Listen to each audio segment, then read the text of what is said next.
키즈캠프 복음반에 오신 우리 고학년 친구들 계속 우리가 함께 성경 이야기를 지금 나누고 있는데 너무너무 고맙고 반갑습니다. 우리가 첫째 시간은 성경에 대해서 하나님의 창조에 대한 이야기를 했고요. 두 번째는 죄, 그리고 죄의 출처인 사단에 대한 이야기.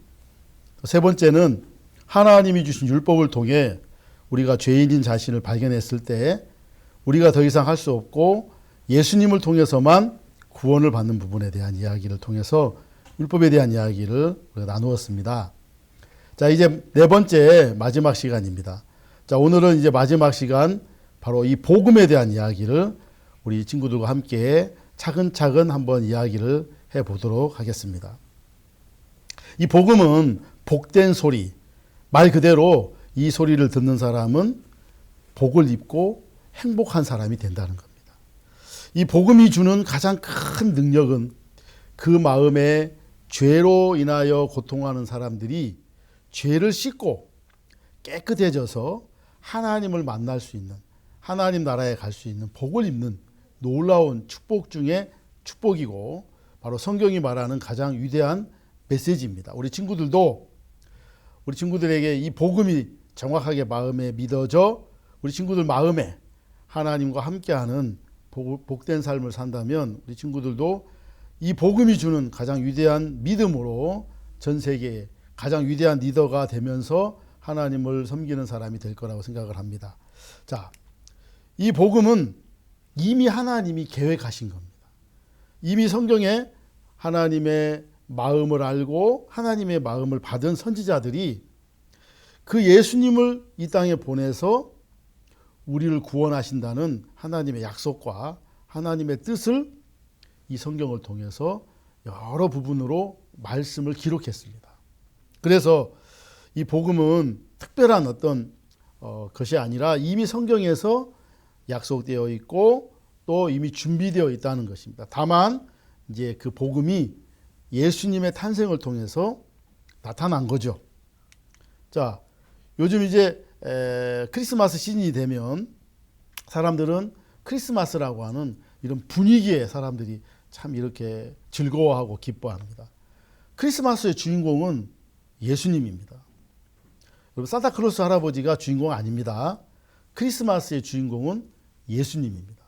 예수님이 태어나실 때 아주 특별한 방법으로 태어나셨는데 그건 아이가 태어나려면 아버지인 남자와 어머니인 여자가 이제 결혼을 해서 사랑을 나누어 이제 여러분과 같은 자녀가 태어나는 겁니다.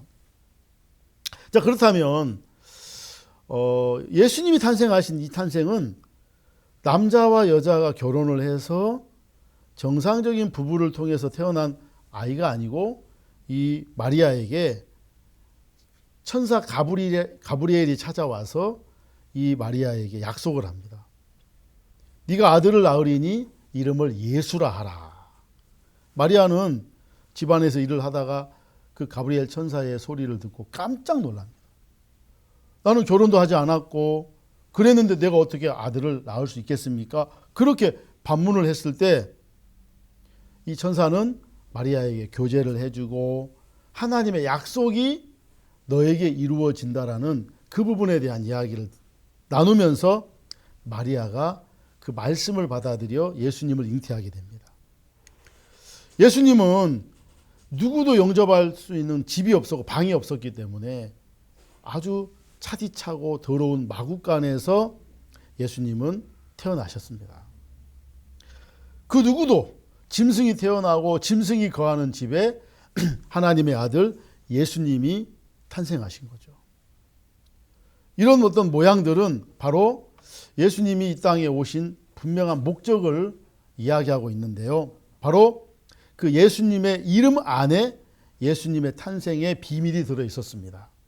여러분, 우리가 예수님 하잖아요. 그 예수라는 이름의 뜻이 뭐냐면 그가 자기 백성을 저희 죄에서 구원할 자다. 다시 말하면 예수라는 이름의 뜻은 줄이면 죄에서 구원할 자, 구원자. 자, 그 말입니다. 근데 예수님이 태어나기 약 600년 전 이미 선지자들을 통해서, 이사야 선지자를 통해서 하나님은 그 탄생을 예언하셨습니다. 한 아기가 태어났고 그 아이의 이름은 기묘자라 모사라, 전능하신 하나님이라, 영존하시는 아버지라, 평강의 왕이라 칭함을 받는다 그랬습니다. 그 당시 그 누구도 예수님의 탄생, 이 메시아의 탄생에 대하여 관심을 갖거나 기억을 하는 사람은 많지 않았습니다. 예수님 탄생하셨을 때 동방 박사들이 별을 보고 그 별이 메시아의 탄생하신다는 사실을 그들이 발견하고 그 별을 따라 예수님이 탄생하는 곳으로 와서 예수님의 탄생을 축하하고 경배를 드리고 예물을 드렸죠. 몇몇 목자들이 예수님의 탄생을 보여주는 별을 보고 천사들의 소리를 들으면서 예수님의 탄생을 축하하고 찾아왔습니다. 자, 예수님은 그렇게 이 땅에 태어나셨습니다. 예수님이 태어나기 전 6개월 전에 세례 요한이라는 또 사람이 태어나는데, 이 또한 아주 특별한 의미가 있습니다. 여러분, 세례 요한, 성경에 아주 중요한 인물 중에 한 사람입니다. 왜 세례 요한이 중요하냐면 예수님에게 무슨 특별한 하나님의 뜻을 이루기 위하여 가장 필요한 사람이었습니다. 그래서 엘리사벳이라는 여자가 나이 늙었지만 하나님의 뜻을 따라 그녀도 아이를 갖게 되고, 그 엘리사벳을 통해서 태어난 아이가 바로 세례 요한이었습니다. 세례 요한은 대제사장으로서, 그 당시의 선지자로서 광야에 혼자 살면서 메뚜기와 석청, 돌에서 나는 꿀을 먹으면서 하나님을 섬기고 동행하는 삶을 산 하나님의 선지자였습니다. 성경에는 예수님이 오시기 전에 미리 앞서서 보낸 사자와 같다고 세례 요한을 설명합니다. 그리고 여자가 낳은 자 중, 그러니까 이 세상에 태어난 모든 사람 중에 가장 큰 자라고 되어 있습니다. 그건 바로 이 세례 요한이 뭔가 예수님을 위하여 일을 해야 되는 특별한 임무를 가진 사람인 것으로 우리는 알 수가 있습니다. 자, 이 세례 요한은 그 당시 유대인들에게 하나님과 다른 마음을 가진 것을 지적하고 책망하고 회개를 이야기하면서 많은 사람들에게 자기가 얼마나 더러운 죄인인 것을 깨닫게 하는 회개의 세례를 요단강에서 베풀고 있었습니다. 많은 사람이 세례 요한의 말을 듣고 죄를 깨닫고 죄를 뉘우치고 자기가 정말 악한 인간인 자신을 발견하고 세례 요한에게 세례를 받는데, 그 많은 무리 중에 예수님이 등장하신 거예요. 세례 요한은 예수님을 딱 보자마자 하나님의 아들 예수님이 왜 내게 세례를 받으러 오시는지 전혀 이해를 할 수가 없었습니다. 하지만 예수님은 세례 요한에게, 그 세례를 주지 않으려고 하는 세례 요한에게 이제 허락하라. 우리가 이와 같이 하여 모든 의를 이루는 것이 합당하니라. 이렇게 말씀을 하십니다. 세례 요한은 예수님께 세례를 주지 않으려고, 이분은 하나님의 아들이기 때문에 인간인 세례 요한이 하나님의 아들에게 세례를 준다는 건 이해할 수 없는 일이었지만 예수님이 세례 요한에게 분명히 말씀을 하십니다. 너가 내게 세례를 주어야 모든 의가 이루어진다. 모든 의가 이루어진다는 것은 모든 죄가 끝이 나고 씻어진다는 거죠. 세례 요한은 그 말을 그대로 받고 예수님에게 요단강에 세례를 베풀고, 예수님이 세례를 받고 나시고 물에서 잠겼다가 올라올 때 하늘이 열리고 하나님의 성령이 비둘기처럼 예수님 위에 머물렀다고 성경이 기록하고 있습니다. 그러면서 하늘로서 이는 내 사랑하는 아들이요 내 기뻐하는 자라는 하나님의 음성이 들려졌습니다. 여러분, 이 장면은 무슨 이야기냐? 그토록 하나님이 기대하고 기다렸던 그 장면이 이루어진 겁니다. 인간의 대표자인 세례 요한과 하나님이 보내신 하나님의 아들 예수 그리스도께서 요단강에서 만나 세례를 베푸는 이 일은 단순히 많은 사람들이 세례 요한에게 세례를 받는 것하고는 전혀 다른 이야기였습니다.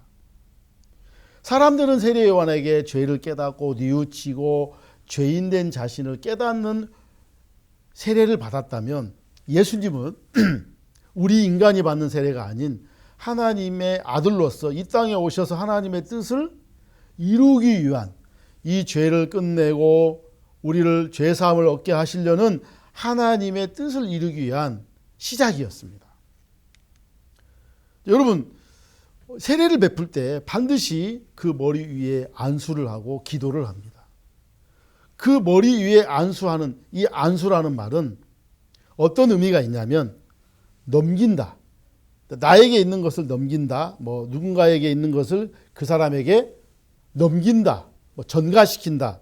이런 뜻이 안수라는 의미가 있습니다. 구약에 우리가 율법을 공부했잖아요. 지난 시간에. 율법에 속죄 제사를 드릴 때 반드시 죄를 지은 죄인이 예물을 들고 와서 그 예물 위에, 머리 위에 안수한다. 여러분 그렇게 들으셨던 거 기억나죠? 이 안수는 아주 중요합니다. 바로 내 죄를 이 제물 위에 넘기고 옮기는 일을 하기 위한 아주 중요한 절차가 바로 안수입니다. 그래서 구약의 제사장들은 그 제물의 머리에 안수도 하고, 그래서 1년 동안 지은 이스라엘 백성들의 죄를 씻는 속죄 제사, 대속죄 제사를 그들은 해마다 해왔단 말입니다. 이 대제사장은 특별히 하나님의 레위지파 사람 중에 하나님이 지명하고 그에게 기름을 부어 안수하며, 그는 제사장으로서, 대제사장으로서 이스라엘을 대표하는 대표자로 하나님 앞에 속죄 제사를 드리는 임무를 가진 아주 중요한 사람입니다.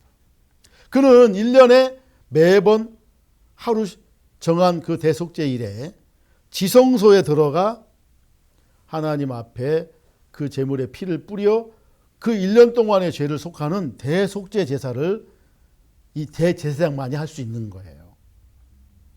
대제사장은 바로 그 이스라엘의 대표자를 의미합니다. 세례 요한은 여자가 낳은 자 중에 제일 큰 자다. 그 말은 이스라엘만을 대표하는 것이 아니라 모든 인류, 사람을 대표하는 대표자의 의미를 가지고 있는 거예요. 그 인류의 대표자인 세례 요한이 예수님의 머리에 안수를 하고 세례를 베푸셨단 말입니다. 하나님의 뜻이 이제 이루어지고 시작이 됐다는 거죠. 그 다음 날 요한복음 1장 29절에 보면 이튿날 세례를 요단강에서 세례를 베푼 그 다음 날 예수님이 다시 세례 요한 앞으로 지나가는 그 장면을 세례 요한이 보고 많은 사람들에게 이렇게 증거를 합니다. 보라, 세상 죄를 지고 가는 하나님의 어린 양이로다. 여러분, 예수님은 지금 사람의 모습을 가지고 있는데 세례 요한은 하나님의 어린 양이라고 표현을 했습니다. 바로 그 전날 세례 요한은 요단강에서 예수님에게 세례를 베풀고 그 세례를 베품으로 인하여 하나님의 뜻이 이제 우리의 죄를 씻고 우리를 죄에서 구원하시는 예수님의 그 일이 이루어진다는 사실을 세례 요한은 알았고 그걸 이제 많은 사람에게 증명을 하고 증거를 한 겁니다. 예수님 등 뒤에 세상 죄가 짊어져 있었다는 겁니다. 여러분, 세상 죄는 뭐냐? 세상이라는 말은 인간이 존재하는 시작과 인간이 끝이 나고 멸망하는 마지막 순간까지를 세상이라고 하고요. 세상 죄라는 말은 인간이 시작되는 그 지점에서 일어난 죄와 마지막 인간이 살아가는 동안에 있는 모든 죄를 세상 죄라고 우리는 이야기합니다. 그러면 예수님이 지금 등 뒤에 지고 있는 이 죄는 바로 세상 죄라고 되어 있는데, 여러분 이 방송을, 이 영상을 보는 우리 고학년 친구들은 예수님 이후에 한참 이후에 태어난 친구들입니다. 여러분 어른들은 옛날에 태어나셔서 연세도 많으시고 나이를 많이 드셨지만 하나님이 보실 때는 다 세상 안에 있는 겁니다. 우리는 과거, 현재, 미래를 나누지만 하나님 보실 때는 세상 하나로 그 안에 우리 모든 사람이 들어있고 그 안에 있는 사람들은 세상 죄를 가진 죄인으로 우리는 그 안에 있다는 거죠. 자, 그러면 왜 예수님이 이 땅에 태어나는 이 부분을 많은 선지자들이 특히 이사야 성경, 이사야 53장에 아주 똑똑하게 예수님이 이 땅에 태어나시고 또 이 땅에 어떤 일을 당하시는지에 대한 예언이 정확하게 기록되어 있습니다. 그건 예수님 오시기 전 하나님은 이미 선지자들을 통해서 예수님이 이 땅의 메시아로 우리의 죄를 씻고 우리의 죄 때문에 십자가에 죽어야 하는 하나님의 뜻을 이루기 위한 하나님의 철저한 뜻이었고 계획이었다는 겁니다.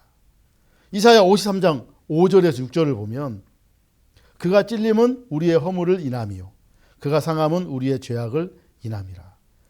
자, 여러분, 그가 찔렸고 그가 상했고 그가 징계를 받았고 그가 채찍에 맞았다. 그는 누굽니까? 바로 예수 그리스도를 말하는 겁니다.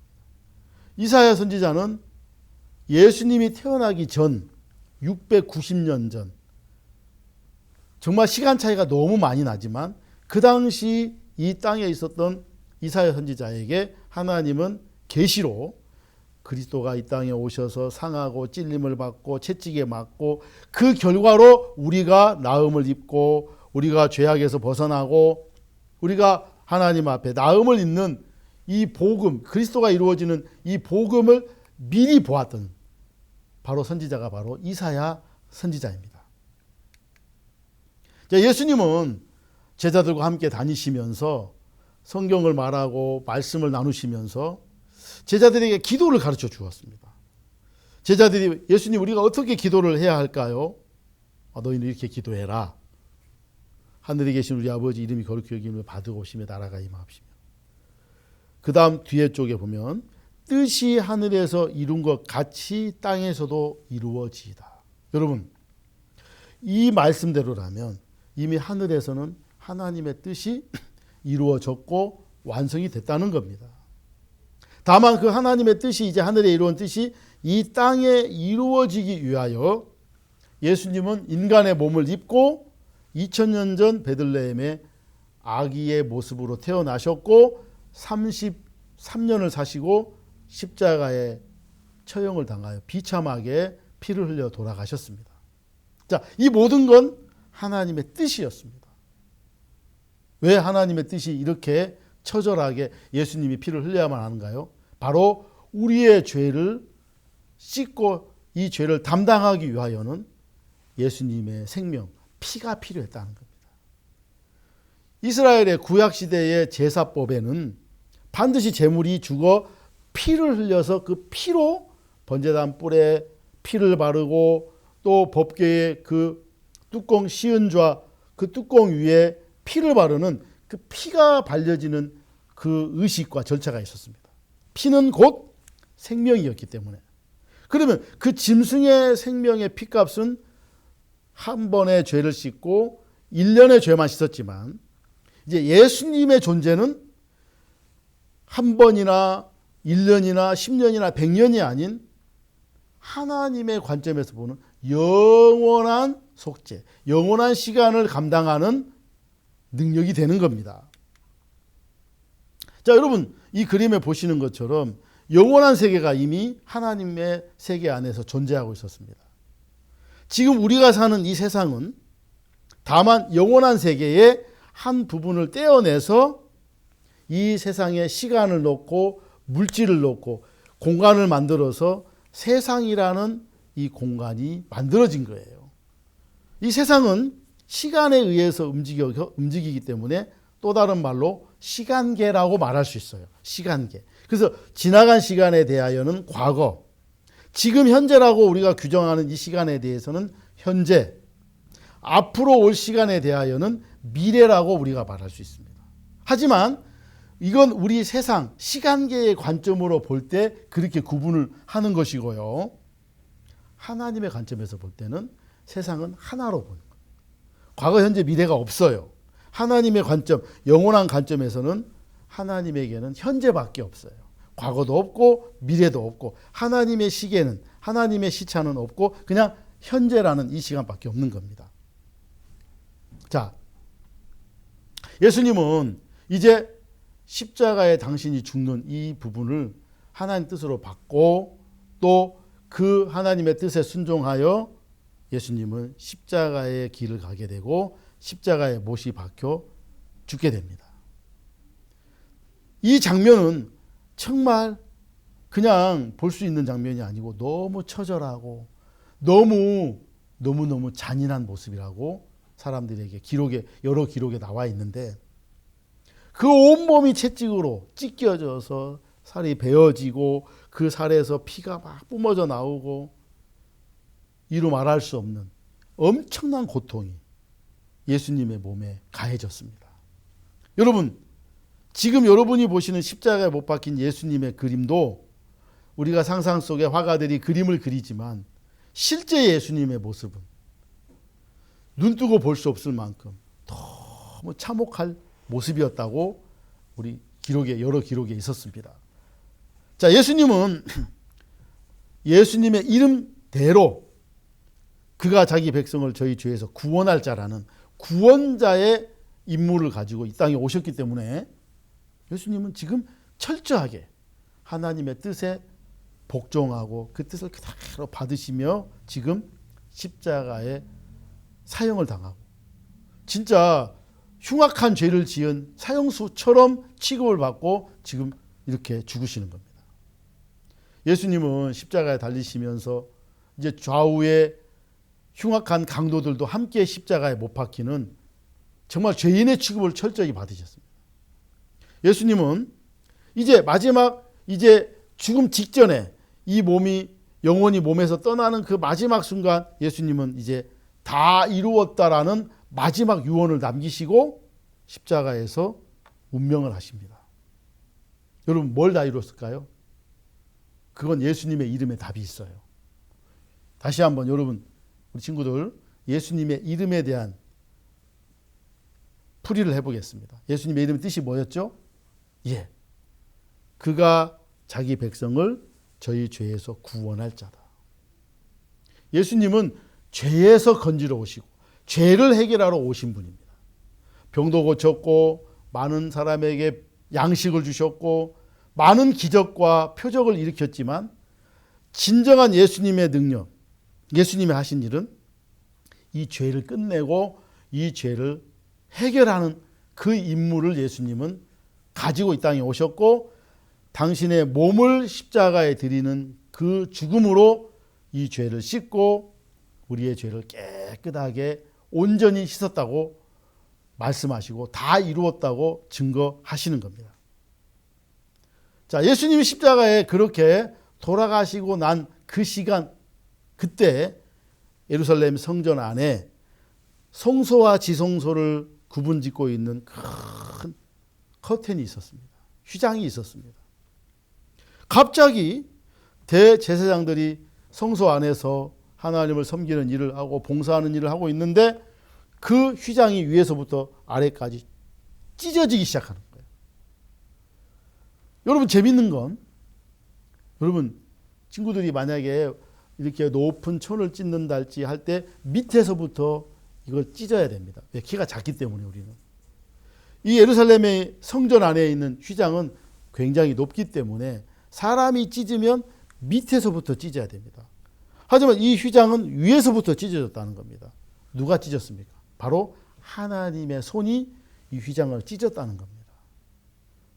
1년에 한 번씩 제물의 피를 가지고 엄숙하게 제사장이 자기 죄를 씻고 정말 엄숙한 마음으로 그 제사를 드려야만 했던 그 휘장 안에 지성소의 그 가림막을 하나님은 위에서부터 찢으셔서 이제 더 이상 이 휘장을 열고 들어갈 필요가 없다. 그 안에 들어가서 1년에 한 번씩 제물을 죽여 그 피를 뿌려야 되는 대속죄 제사가 끝이 났다 이 말입니다. 이제 누구든지 예수님의 피를 힘입어 하나님께 갈 수 있도록 하나님은 길을 열어 놓으셨다는 겁니다. 자, 예수님의 죽으심, 이 영원한 속죄는 예수님의 그 십자가의 죽음의 한 행동이 아담으로 인하여 죄인된 우리 모든 사람들의 운명을 바꾸어 놓으셨다는 겁니다.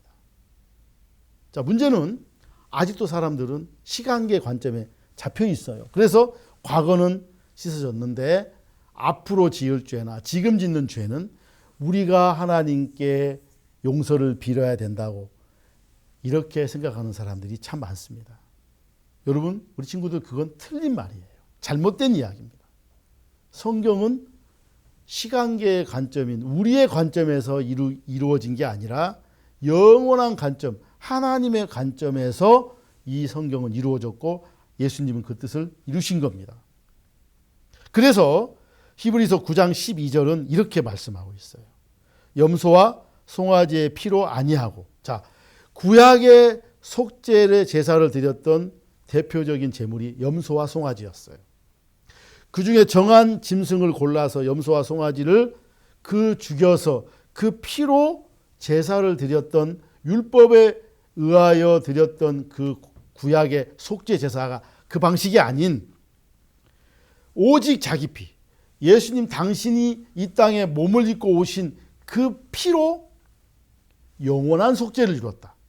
1년의 죄, 또 지난 죄가 아닌 영원한 속죄를 이루사 단번에 성소, 하늘나라 성전에 예수님이 들어가셨다라고 성경은 히브리서 9장 12절에 말씀하고 있습니다. 너무 분명하지 않나요? 우리 친구들. 자, 우리 친구들은 죄인입니까? 의인입니까? 죄인이라고 생각하는 사람은 자기가 지은 죄, 자기가 지금 범죄하는 나를 보고 아마 죄인이라고 판단을 하겠죠.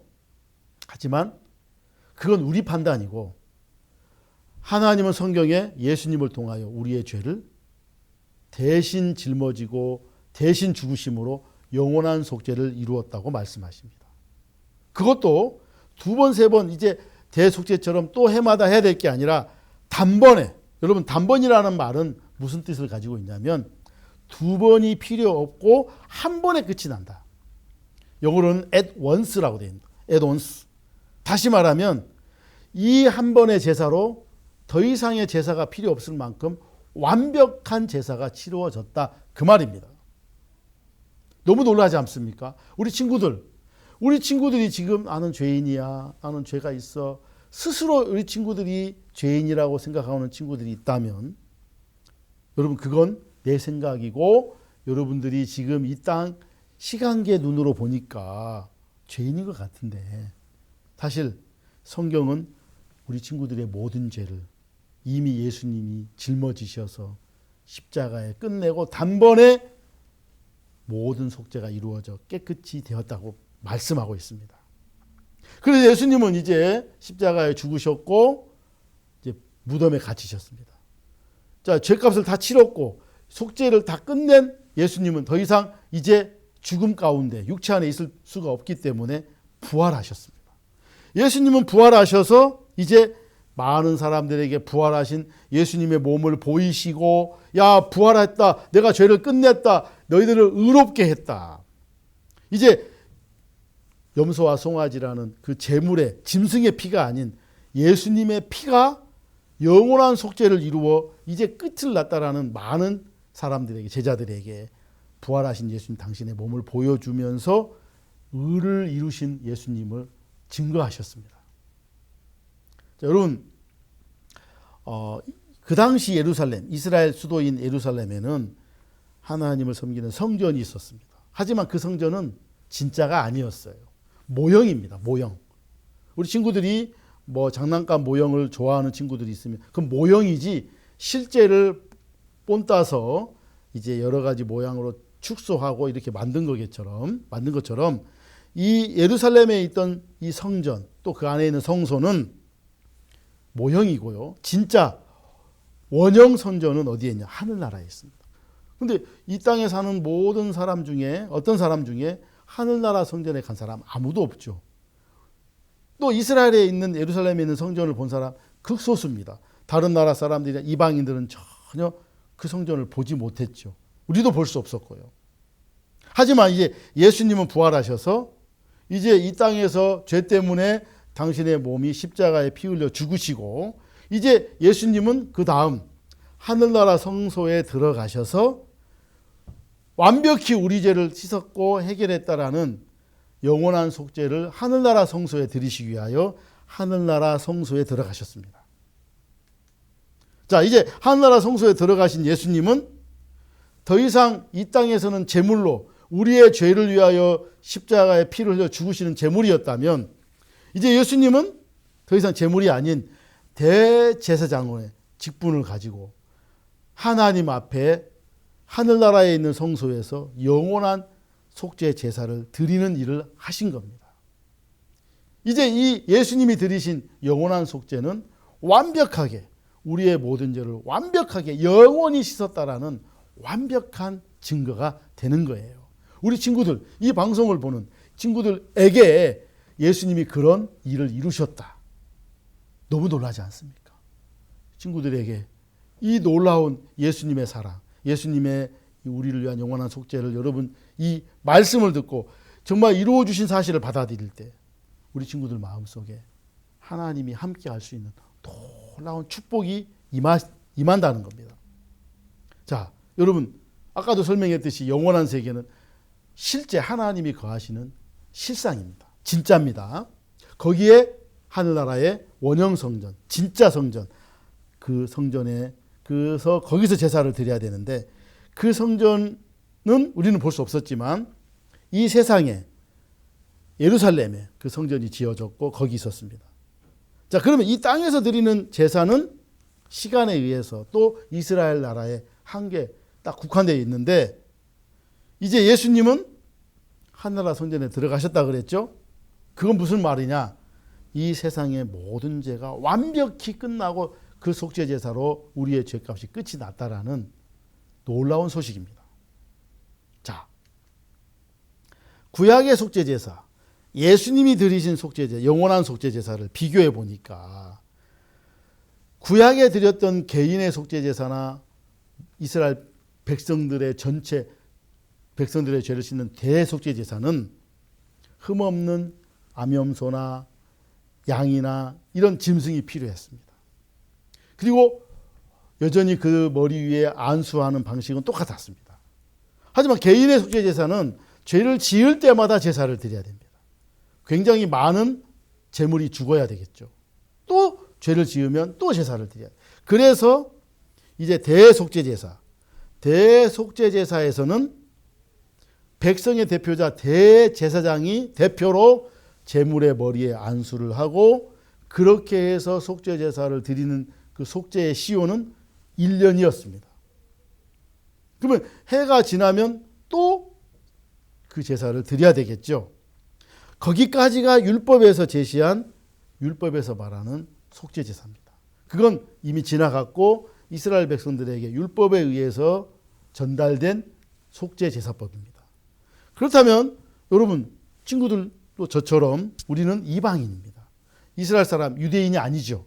그럼 우리 같은 사람들, 그리고 지금 우리는 예수님이 태어난 이후에 2000년이 지난 이후에 살고 있는 사람들인데 우리는 어떻게 속죄를 받죠? 예, 율법에 명시된 그 제사로는 우리는 속죄를 받을 수 없고요. 이미 그건 지나갔고요. 예수님이 드리신 영원한 속죄 제사, 바로 예수님이 제물이 되셨고 세상의 대표자인 세례 요한이 예수님에게 안수함으로 예수님이 제물의 자격을 얻으시고 십자가에 피를 흘려 죽은 그 피가 이제 하나님 앞에 증거가 되어 영원한 하늘나라 성소에 예수님은 당신의 피를 가지시고 대제사장의 직분으로서 영원한 속죄를 드리신 겁니다. 이제 더 이상 어떤 속죄를 할 제사가 필요치 않도록 완벽하게 제사가 끝이 났다는 것입니다. 여러분 이번 겨울 키즈 캠프 우리 복음반 이 말씀을 듣는 우리 고학년 친구들에게 저는 여러 가지 이야기를 지금 하고 있습니다만 아주 단순한 사실입니다. 아담 때문에 죄인 됐습니다. 아담이 하나님의 말씀을 버렸습니다. 그 마음에 사단이 가진 하나님을 불순종하는 죄를 받아들이므로 우리 아담 안에서 우리는 죄인이 됐습니다. 자, 그렇다면 그 운명을 바꿀 수 있는 방법은 우리 인간이 무엇인가 하나님의 뜻에 순종하고 뭘 해야 되는 게 아니고 바로 하나님이 보내신 자, 하나님의 아들, 하나님이 준비한 진정한 제물이신 예수님께서 우리를 위하여 죽으신 그 속죄로 인하여 우리는 의인이 되은 것입니다. 로마서 5장 19절, 아주 단순한 성경 구절입니다. 우리 친구들 함께 읽으시고 또 외우셨으면 좋겠어요. 한 사람의 순종치 아니함으로 많은 사람이 죄인 된 것 같이. 자, 같이라는 건 뭐죠? 죄인 된 방법 그대로 우리가 의인 되는 방법 또한 죄인 된 방법대로 된다는 말이에요.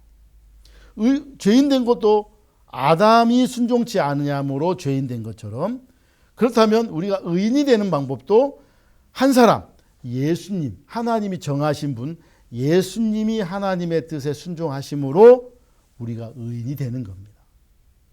지금까지 우리는 의인이 되려면 내가 죄를 짓지 않아야 되고 내가 하나님의 뜻에 착한 사람이 돼야 되는 우리 기준이 있었어요. 그 기준으로는 우리는 하나님 앞에 의롭게 될 수 없습니다. 하나님의 방법으로, 하나님이 이루신 방법대로 여러분이 듣고 믿어야 되는 겁니다. 아담 안에 죄인 된 것처럼 예수님 한 분이 하나님의 뜻을 그대로 받아들임으로 우리가 의인이 됐구나. 예수님은 십자가에 잡히기 전날 밤 제자들과 함께 최후의 만찬을 벌이십니다. 그때 떡을 떼고 포도주를 드시면서 이 포도주를 먹으면서 제자들에게 이 포도주는 포도주가 아니고 죄사함을 얻기 위하여 흘리는 나의 피다, 이런 말씀을 하십니다. 여러분, 제자들은 그 당시 상황을 다 이해할 수는 없었습니다. 하지만 예수님은 성경에 당신의 말씀을 이렇게 기록을 남기셨는데 바로 예수님이 우리를 위하여 흘리는 피를 기념하고 우리에게 그렇게 미리 암시하는 말씀이셨습니다. 그 말씀대로 예수님은 십자가에 달리셔 온몸에 피를 다 쏟으셨습니다. 마지막 남긴 피는 십자가의 군병이 예수님의 옆구리에 창을 찌르니까 피와 물이 나왔습니다. 그게 증거가 되었습니다.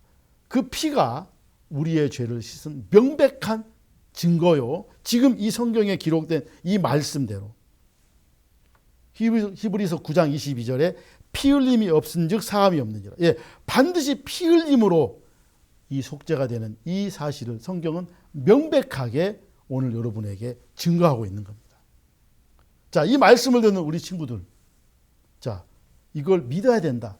내가 믿어야지. 그렇게 할 필요가 없습니다. 이건 그대로 성경이 정확하게 우리 친구들에게 펼쳐 보여준 사실입니다. 지구는 지금 돌고 있습니다. 하지만 우리는 보지 못하고 느끼지 못하고 우리는 알지 못합니다.